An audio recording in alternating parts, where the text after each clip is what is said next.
اور خود یہ اس کا اعلان ہے لو کان فیہما آلہۃ الا اللہ لفسدتا، کہ اگر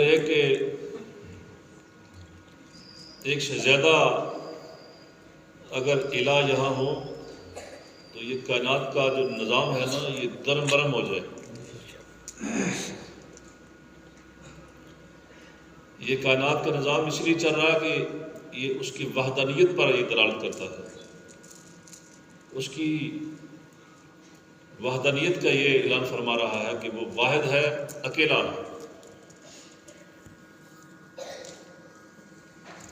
تو اس نے یہ اعلان فرمایا یا ایھا الناس اعبدوا ربکم الذی خلقکم۔ آپ سب جانتے ہیں کہ پیدا کرنے والا وہی ہے،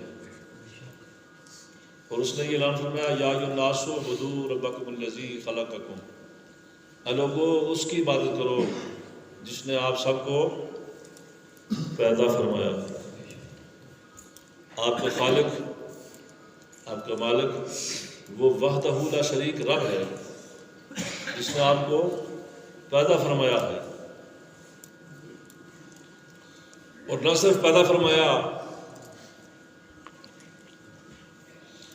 الذی جعل لکم الارض فراشا، یہ زمین جس پر ہم اس وقت قیام پذیر ہیں یہ ہمارا جائے مسکن بنایا، ہمارے لیے رہنے کی جگہ بنائی، اس میں قرار پیدا کیا، اس میں ٹھہراؤ پیدا کیا۔ ذرا سی حرکت آتی ہے، زمین ہلتی ہے تو پورا زمین کا جو نظام ہے وہ درم برم ہو جاتا ہے۔ تو اس نے یہ اعلان فرمایا کہ الذی جعل لکم الارض فراشا، وہ جس کو آپ اکیلا مان رہے ہیں اس کی شان یہ ہے کہ اس نے آپ کے لیے اس زمین کو جائے قرار بنایا ہے، ٹھہرنے کی جگہ بنایا ہے۔ کوئی دنیا کی طاقت زمین کی اس جو قرار ہے، اس کا جو ٹھہراؤ ہے، اگر اس میں کوئی حرکت پیدا ہو جائے، کوئی دنیا کی طاقت ہے جو اس حرکت کو روک سکے؟ جدید آلات ہیں، جدید انتظامات ہیں، سائنس ترقی کر کے آسمان کی بلندیوں کو چھو رہی ہے، لیکن چونکہ یہ کائنات کا نظام ہے اس نے یہ اعلان فرمایا کہ اس کو جائے قرار میں نے بنایا ہے زمین کو۔ اب جب اس کا قرار ختم ہو جائے، اس کے اندر بے قراری آ جائے، یعنی زلزلہ، تو کوئی دنیا کی سائنس، کوئی دنیا کی طاقت ہے جو اس کو قرار دلا سکے، اس میں ٹھہراؤ پیدا کر سکے؟ کوئی دنیا کی طاقت اس میں ٹھہراؤ نہیں پیدا کر سکتی۔ اس لیے اس نے فرمایا کہ اللہ وہ ہے کہ جس نے اس زمین کو قرار والی جگہ بنایا، تمہارے لیے جائے مسکن، بیٹھنے کی جگہ، چلنے کی جگہ۔ اب بتاؤ،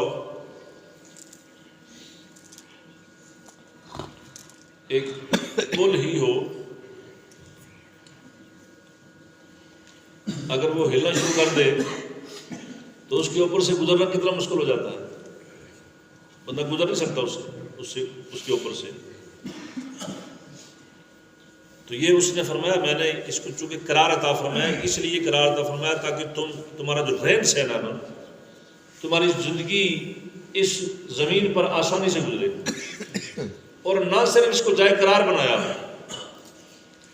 اس کے بعد فرمایا والسماء بنا، آسمان کو سائبان بنایا، چھت بنایا تمہارے لیے۔ زمین جائے قرار ہے، آسمان ایسا بنایا کہ تمہارے لیے یہ سائبان ہے۔ اب آسمان کی جو بلندیاں ہیں، ان بلندیوں کو سمجھنے کے لیے تو بڑی عقل کی ضرورت ہے، بڑی فہم کی ضرورت ہے، لیکن زمین کے بارے میں تو ہر کوئی سمجھ سکتا ہے چونکہ اس کے اوپر ہمارا رہن سہن ہے۔ آسمان کا بھی ایک بڑا نظام ہے،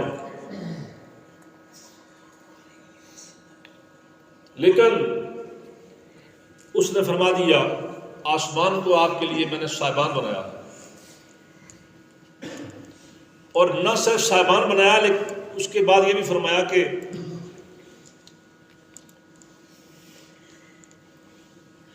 وَأَنزَلْنَا مِنَ السَّمَاءِ مَاءً، آسمان سے میں تمہارے لیے بارش بھی نازل فرماتا ہوں۔ کوئی دنیا کی طاقت، کوئی دنیا کی سائنس مصنوعی طور پر اس زمین کو سیراب کرنے کے لیے تھوڑی دیر کے لیے تو یہ عمل کر سکتی ہے، لیکن محدود جگہ پر، محدود حصے میں، لیکن وہ زمین کو سیراب نہیں کر سکتی۔ جو زمین کو سیراب کا سسٹم ہے نا وہ صرف اللہ کے پاس ہے، اور اللہ جب بھی برساتا ہے تو پھر وہ دیکھ کے نہیں، یہ نہیں سسٹم ہوتا کہ فلاں جگہ برسانا اور فلاں جگہ نہیں برسانا ہے۔ اچھا، پھر اس نے ایک کیسا نظام بنا دیا، دیکھو اللہ نے فرمایا بارش آسمان سے برستی ہے، کتنا اس کا خوبصورت نظام ہے یہ، بارش آسمان سے برستی ہے۔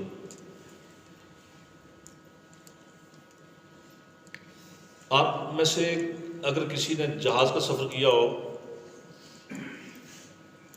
تو آپ نے دیکھا ہوگا کہ جہاز بادلوں سے اوپر چلے جاتے ہیں، تو ہمارے ہاں تو جب بارش ہوتی ہے تو پہلے بادل چھاتے ہیں، بادل بنتے ہیں، آسمان کے اوپر ایک ایسا سما بنتا ہے کہ بارش کی ایک کیفیت بنانے کے لیے اللہ تعالیٰ نے بادلوں کا نظام بنایا۔ جب بادل چھا جاتے ہیں اس میں سے پھر بارش، یعنی کائنات کے جو رہنے والے ہیں، باسی ہیں، ان کو یہ علم ہو جاتا ہے کہ اب چونکہ بادل چھا گئے ہیں تو اس میں سے بارش ہونے والی ہے۔ لیکن ہمارے ہاں تو یہی سسٹم ہے نا کہ بادل سے بارش آتی ہے، بادل بنے گے تو بارش آئے گی، بادل نہیں بنے گے تو بارش نہیں ہوگی۔ لیکن اگر بارش کے موسم میں آپ جہاز کا سفر کریں، بادلوں سے آپ اوپر چلے جائیں تو کیا اوپر بارش نہیں ہوگی؟ بولو، اوپر بھی بارش ہوگی، بادلوں سے اوپر بھی بارش ہوتی ہے۔ بادل اللہ تعالیٰ نے کیوں مسخر کیے؟ اپنے اس بندے کے فائدے کے لیے۔ کوئی دنیا کی طاقت اس نظام کو نہیں بنا سکتی، قیامت تک نہیں بنا سکتی کوئی دنیا کی طاقت، کوئی دنیا کی سائنس، کہ پہلے بادل چھائیں اور اس کے بعد بارش ہو۔ اگر کوئی کسی جگہ کوئی مصنوعی نظام ہے،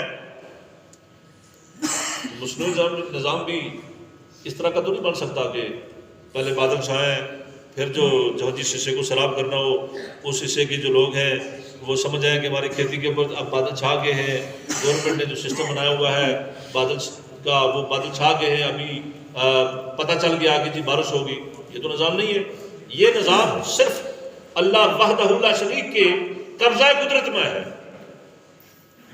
یہ چیزیں کس چیز کا اظہار کر رہی ہے کہ اللہ واحد ہے، اللہ کا کوئی ثانی نہیں ہے بالکل۔ اور اس نے یہ اعلان فرما دیا وَأَنزَلْنَا مِنَ السَّمَاءِ مَاءً، آسمان سے میں بارش کا جو نزول ہے بارش برساتا ہوں، لیکن اس کے جو اسباب ہے، بارش کے اسباب میں سے یہ سبب ہے کہ پہلے بادل چھاتے ہیں۔ کیوں بادل چھاتے ہیں؟ کہ اللہ تعالیٰ کی مخلوق کو یہ علم ہو جائے کہ اب موسم بارش کا بن رہا ہے۔ سبحان اللہ۔